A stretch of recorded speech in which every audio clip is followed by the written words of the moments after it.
తెలంగాణ మరియు ఆంధ్రప్రదేశ్ రెండు తెలుగు రాష్ట్ర ప్రజలకు నమస్కారం తెలియజేస్తూ నేను మీ డాక్టర్ పాండ్య ఈరోజు ఒక కొత్త విషయంతోనే మీ ముందుకు వచ్చిన.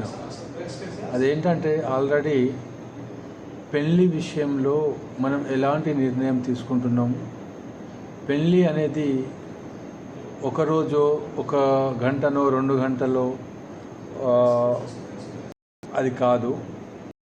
ఆల్రెడీ నా టైటిల్ అంటే థంబ్నెయిల్ పేజ్కి అర్థమై ఉంటుంది. పెళ్ళి అనేది 100 ఏళ్ల పంట అని అంటారు. పెళ్ళి విషయంలో జాగ్రత్తగా ఆలోచన చేయాలి మరియు మనకు నచ్చినటువంటి మనకు రేపు భవిష్యత్తులో మంచి జరిగేటువంటి విషయాలను మనం ఎంచుకోవాలి. ఎందుకు జాగ్రత్తగా ఆలోచించాలని అంటే, ఎందుకు మంచిని కోరుకోవాలంటే, పెళ్ళి అనేది ఒకరోజు వేడుక మాత్రమే కాదు, ఒకరోజు ఎంజాయ్మెంటే కాదు, అది జీవితాంతం ఒకరినొకరు అర్థం చేసుకునేటటువంటి ఒక విషయం. కాబట్టి ఒక తప్పుడు నిర్ణయమో, ఒక తొందరపాటు నిర్ణయమో, వాళ్ళు చెప్పారు వీళ్ళు చెప్పారని ఒకరి మాట నమ్మడము, ఫస్ట్ మీకంటూ ఒక కన్క్లూజన్కి, ఒక అభిప్రాయానికి మీరు రావాలి. లేదంటే మీకు జీవితంలో బాధలు, కష్టాలు, పోలీస్ స్టేషన్ చుట్టూ, కోర్టు మెట్లు ఎక్కడం అనేది కన్ఫామ్గా జరుగుతుంది. కాబట్టి 1కి 2 సార్లు ఆలోచన చేయండి, మంచి నిర్ణయం తీసుకోండి. ఎందుకంటే జీవితానికి పెళ్ళి అని మళ్ళీ మళ్ళీ అది ఏదో మూవీలో అన్నట్టు కాదు. మంచి నిర్ణయాలు. ఒక తప్పుడు నిర్ణయం వల్ల ఇరు కుటుంబాలు చాలా చాలా ఇబ్బంది పడుతూ ఉంటాయి. ఒకరినొకరిని అర్థం చేసుకోవాలి. పెళ్ళి చేసుకోగానే సరిపోదు, ఓపికగా ఉండాలి. భార్య మాటను భర్త ఖచ్చితంగా గౌరవించాలి, భర్త మాటను కూడా భార్య ఖచ్చితంగా గౌరవించాలి. తల్లిదండ్రులను గౌరవించాలి.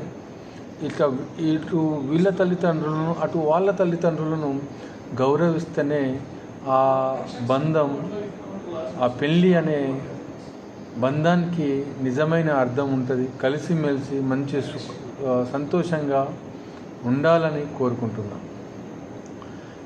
ఈ మధ్య చాలా కస్టమర్స్, మా మ్యారేజ్ బ్యూరో వచ్చే కస్టమర్లు కేవలం వాళ్ళ అందం, కేవలం వాళ్ళ డబ్బు, కేవలం వాళ్ళ పరపతి, వాళ్ళ వాళ్ళకు ఎంత రేంజ్ ఉందనేది చూస్తున్నారు.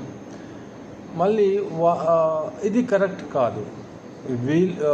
విలువలు పాటించుదాం, విలువగా ఉందాం, ఒకరిని రెస్పెక్ట్ ఇద్దాం. మనం కూడా ఆ రెస్పెక్ట్ కూడా మనకు వస్తుంది.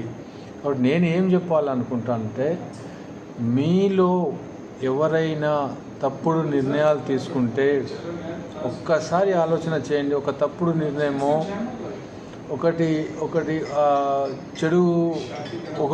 చెడు చెప్తూ ఉంటారు, వాళ్ళని మనం పట్టించుకోవడము, ఇలాంటివి చేస్తే మీకే జీవితంలో బాధలు అనేటివి ఉంటాయి. కాబట్టి మీరందరూ కూడా దయచేసి పెళ్ళి విషయంలో, అది మన రేపు పుట్టబోయే పిల్లల భవిష్యత్తు మీద కూడా ఆధారపడి ఉంటుంది. కాబట్టి మంచి నిర్ణయం తీసుకుంటారు.